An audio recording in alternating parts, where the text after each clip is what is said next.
एव अन्तकाले च मामेव अन्तकाले च मामेव స్మరన్ముక్త్వా కలేవరం. స్మరన్ముక్త్వా కా కింద తావొత్తు వావొత్తు రెండు ఉన్నాయండి, గమనించండి. స్మరన్ముక్త్వా కలేవరం, ఆ ఎండింగ్ మ్మ కూడా వినిపించాలి.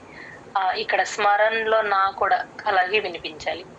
మనం పొల్లు అక్షరాలు యూజువల్ గా వదిలేస్తూ ఉంటాం, వదిలేయకుండా కరెక్ట్ గా వినిపించేటట్టు పలకాలి. స్మరన్ముక్త్వా కలేవరం. स्मरन्मुक्त्वा कलेवरम् स्मरन्मुक्त्वा कलेवरम् स्मरन्मुक्त्वा कलेवरम् యః ప్రయాతి సమద్భావం.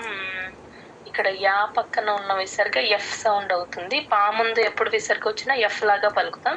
ఎఫ్ ప్రయాతి, పా కింద రకారం ఉంది కాబట్టి ముందు ఎఫ్ కి పాని జాయిన్ చేసే చెప్పాలి. ఎఫ్ ప్రయాతి సమద్భావం. మద్భావం, భాకి మహాప్రాణం ఉంది, గమనించండి ఇక్కడ. యః ప్రయాతి సమద్భావం.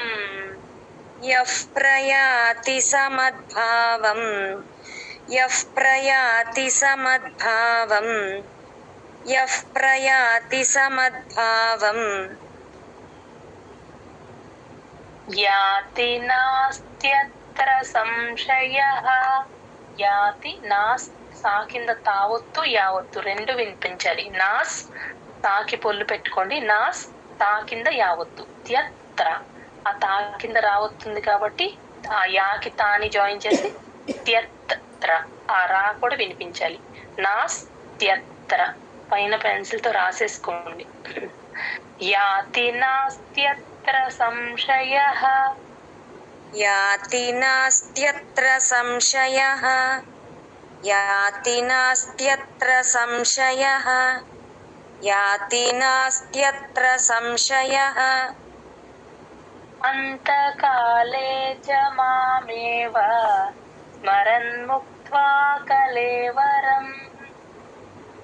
अन्तकाले च मामेव स्मरन्मुक्त्वा कलेवरम् अन्तकाले च मामेव स्मरन्मुक्त्वा कलेवरम् अन्तकाले च मामेव स्मरन्मुक्त्वा कलेवरम् యః ప్రయాతి సమద్భావం యాతి నాస్త్యత్ర సంశయః. यः प्रयाति समद्भावम् याति नास्त्यत्र संशयः यः प्रयाति समद्भावम् याति नास्त्यत्र संशयः यः प्रयाति समद्भावम् याति नास्त्यत्र संशयः అంతకాలే చ మామేవ స్మరన్ముక్త్వా కలేవరం. యః ప్రయాతి సమద్భావం యాతి నాస్త్యత్ర సంశయః. अन्तकाले च मामेव स्मरन्मुक्त्वा कलेवरम् यः प्रयाति समद्भावम् याति नास्त्यत्र संशयः अन्तकाले च मामेव स्मरन्मुक्त्वा कलेवरम् यः प्रयाति समद्भावम् याति नास्त्यत्र संशयः अन्तकाले च मामेव स्मरन्मुक्त्वा कलेवरम् यः प्रयाति समद्भावम् याति नास्त्यत्र संशयः अन्तकाले च मामेव स्मरन्मुक्त्वा कलेवरम् यः प्रयाति समद्भावम् याति नास्त्यत्र संशयः अन्तकाले च मामेव स्मरन्मुक्त्वा कलेवरम् यः प्रयाति समद्भावम् याति नास्त्यत्र संशयः అంతకాలే చ మామేవ స్మరన్ ముక్త్వా కలేవరం యః ప్రయాతి సమద్భావం యాతి నాస్త్యత్ర సంశయః అంతకాలే చ మామేవ స్మరన్ ముక్త్వా కలేవరం యః ప్రయాతి సమద్భావం యాతి నాస్త్యత్ర సంశయః అంతకాలే చ మామేవ స్మరన్ ముక్త్వా కలేవరం యః ప్రయాతి సమద్భావం యాతి నాస్త్యత్ర సంశయః. జయగుదత్త మ్యామ్. 6th శ్లోక 6వ శ్లోకం. యం యం వాపి స్మరన్ భావం. ఇక్కడ యం ఇంగ్లీష్ లెటర్ ఎం లాగా తీసేసుకోండి. యం యం వాపిస్ అపీకి సాని జాయిన్ చేసి చెప్పేసేయండి. యం యం వాపి స్మరన్, యం యం వాపి స్మరన్ అలా అనకండమ్మా. యం యం వాపి స్మరన్, మళ్ళీ ఆ సాని ఎక్కువ జాయిన్ చేస్తే సా కింద సావత్తు పడుతుంది. ఎంత జాయిన్ చేయాలో అంతే జాయిన్ చేయాలి. యం యం వాపి స్మరన్ సరిపోతుంది. భావంలో భాకి మహాప్రాణం ఉంది, గమనించండి. యం యం వాపి స్మరన్ భావం. యం యం వాపి స్మరన్ భావం. యం యం వాపి స్మరన్ భావం. యం యం వాపి స్మరన్ భావం. త్యజత్యంతే కలేవరం. తా కింద యావత్తు త్యజత్, జాకి తాని జాయిన్ చేసి చెప్పాలి. త్యజత్యంతే, ఆ యా వినిపించాలి. త్యజత్యంతే అనేస్తారు, చూసుకోండి. ఆ యావత్తులు ఎక్కడొచ్చినా సరే హైలైట్ చేసి చక్కగా వినపడేటట్టు చెప్పాలి. త్యజత్యంతే కలేవరం. త్యజత్యంతే కలేవరం. త్యజత్యంతే కలేవరం. త్యజత్యంతే కలేవరం. తమేవైతి కౌంతేయ. కౌంతేయలో కా ప్లస్ ఔ, కౌంతేయ. తమేవైతి వా ప్లస్ ఐ, వై. ఎక్కడ వై ఐకారం వచ్చినా దానికి ఐ యాడ్ చేసుకోండి, ఐత్వం సరిపోతుంది. తమేవైతి కౌంతేయ. ఓకేనా? తమేవైతి కౌంతేయ. తమేవైతి కౌంతేయ. తమేవైతి కౌంతేయ. తమేవైతి కౌంతేయ.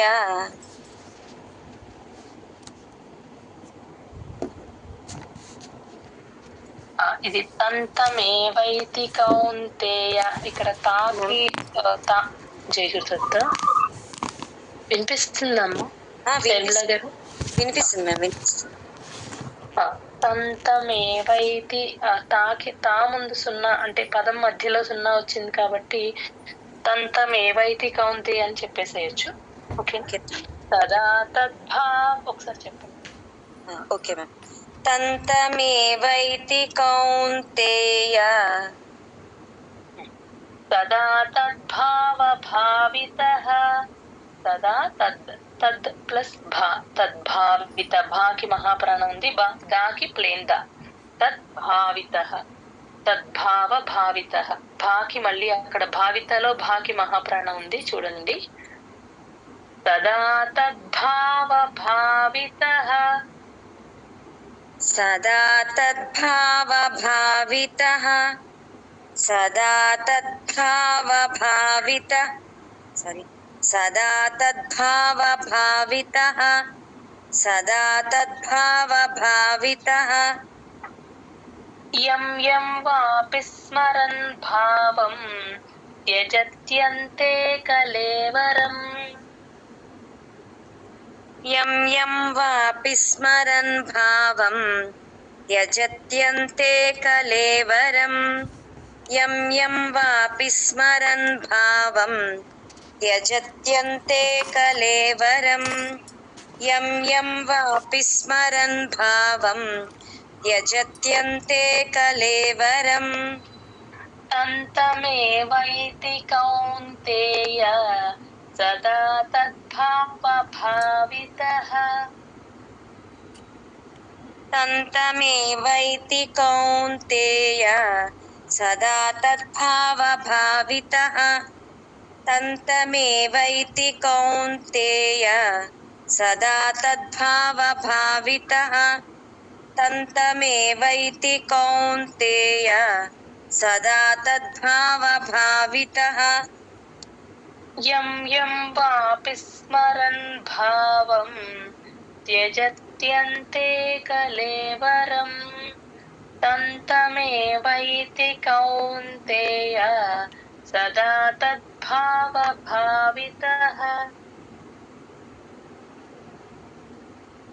यं यं वापि स्मरन् भावं त्यजत्यन्ते कलेवरं तन्तमेवैति कौन्तेय सदा तद्भावभावितः यं यं वापि स्मरन् भावं त्यजत्यन्ते कलेवरं तन्तमेवैति कौन्तेय सदा तद्भावभावितः यं यं वापि स्मरन् भावं त्यजत्यन्ते कलेवरं तन्तमेवैति कौन्तेय सदा तद्भावभावितः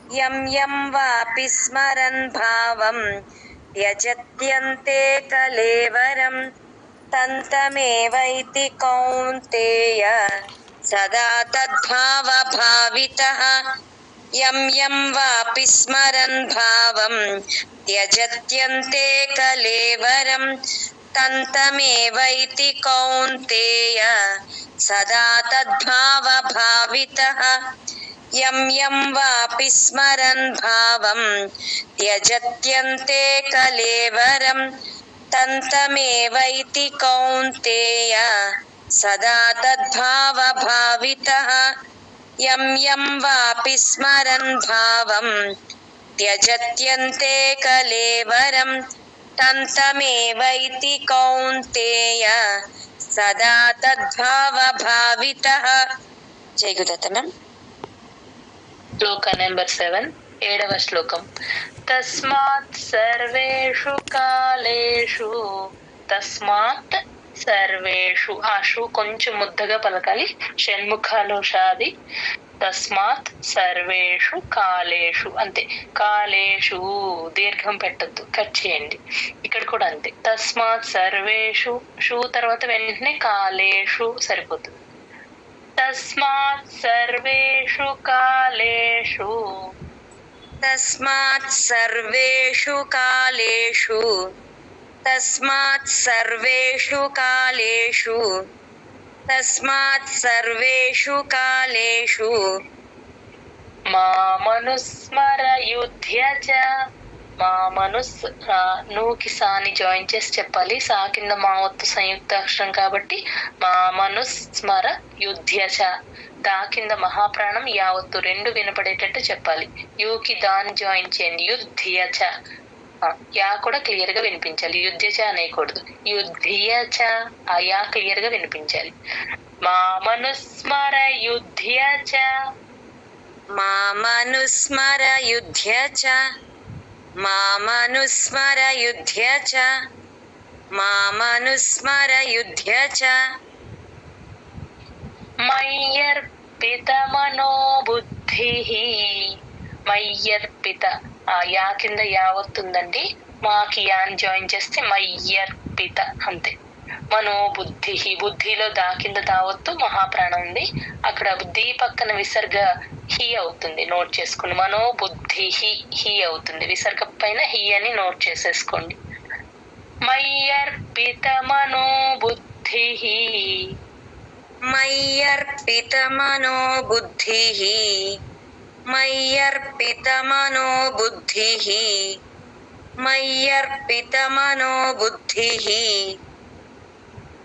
మామే వైష్యస్య సంశయః మామే వైష్యస్య వా ప్లస్ ఐ వై షా కింద యావత్తు మామే వైశ్యం. నెక్స్ట్ సా కింద యావత్తు. రెండు గమనించండి. ఫస్ట్ది షణ్ముఖాష, నెక్స్ట్ ది సరస్వతి స. రెండిటికి యావత్తులు ఉన్నాయి.